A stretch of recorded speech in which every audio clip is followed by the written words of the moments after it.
In 1973, a group of researchers at Stanford walked into a nursery school with a simple plan. They found the children who loved drawing most, the ones who ran to the art corner without being asked, the ones who kept drawing through free time, through lunch, through every unstructured moment of the day. Then they started giving those children a reward for drawing. A certificate. A gold star. Something official and recognized. 2 weeks later, they took the rewards away. And the children who had loved drawing most stopped drawing almost entirely. The children who had never been rewarded kept going. The love had not been taken from the children. The reward had replaced it. This is the overjustification effect. The moment you introduce an external reason to do something you already love doing for its own sake, the internal reason quietly steps back. Not because you become lazy, not because the reward corrupted you, but because your brain does something deeply rational with irrational consequences. It looks at the situation and updates its understanding of why you are doing the thing. You were drawing because you loved it. Now you are drawing for a reward. The reward becomes the reason, and when the reward disappears, so does the reason. The psychologist who ran that study was Mark Lepper. He had been testing a hypothesis that had been circling academic psychology for years, but nobody had cleanly demonstrated. The hypothesis came from a simple observation. Human beings seem to have two distinct systems for motivation. The first is intrinsic. You do the thing because the thing itself feels good, because it is interesting, absorbing, challenging, or satisfying in a way that needs no further justification. The second is extrinsic. You do the thing because something outside the thing is waiting on the other side. A grade, a paycheck, an approval, a reward. The question Lepper was asking was not whether extrinsic motivation works. Obviously, it does. You can get almost anyone to do almost anything if the reward is large enough. The question was, what happens when you introduce extrinsic motivation into a situation where intrinsic motivation already exists? And the answer, which his study made undeniable, was that extrinsic motivation does not add to intrinsic motivation. It replaces it. The two systems do not run in parallel. They compete. An external reward almost every time wins. The mechanism behind this was explained by Lepper and his colleagues using a concept called cognitive evaluation theory. When you do something you love without any external reward, your brain attributes your behavior to internal factors. I am doing this because I enjoy it. I am doing this because it matters to me. The sense of ownership over the activity is total. But the moment a reward appears, your brain has to account for it.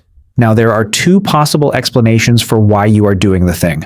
And the more salient the reward, the bigger, the more official, the more expected, the more your brain shifts the attribution outward. I am doing this because of the reward.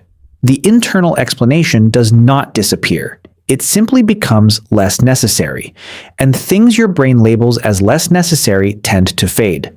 This effect does not stay inside nursery schools. It follows you everywhere. The child who loved reading until their parents introduced a sticker chart for every book finished. The teenager who loved playing music until the lessons started and the grades began. The adult who loved their work until the bonus structure arrived and suddenly everything they did was filtered through whether it would count toward the number. In each case, something real was present before the reward system. Something that did not need managing or incentivizing. And the reward system, introduced with the best intentions, quietly hollowed it out. What makes this particularly difficult is that the damage is often invisible until it is done. While the reward is in place, performance frequently improves. The children drew more during the reward period, not less. The employee works harder when the bonus is announced. The student reads more books when the sticker chart is running.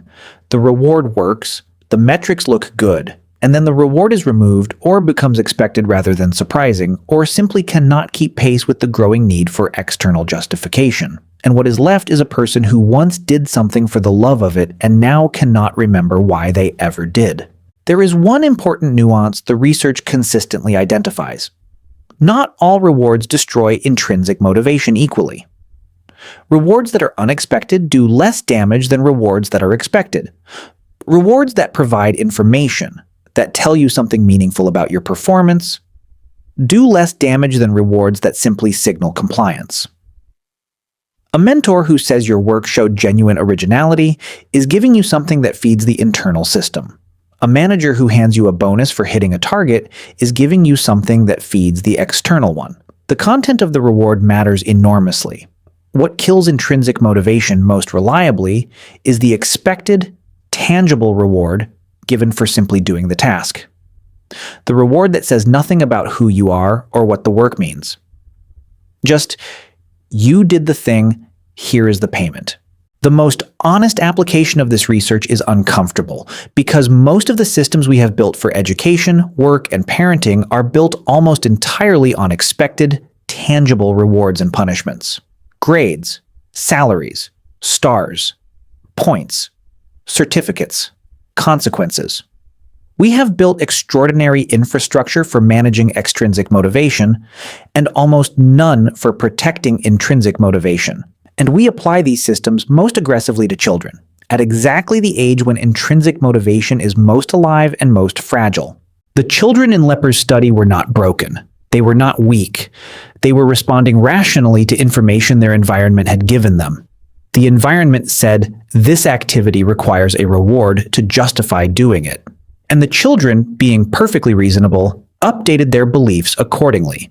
The love was not destroyed. It was reclassified, filed under things that are done for reasons. And once something is filed there, retrieving it is much harder than it looks. The question worth sitting with is not whether you use reward systems. You do. Everyone does. The question is what you are using them on. Whether the things in your life that still carry genuine intrinsic motivation, the things you do when nobody is watching, when there is no grade, and no payment, and no approval waiting, are being left alone.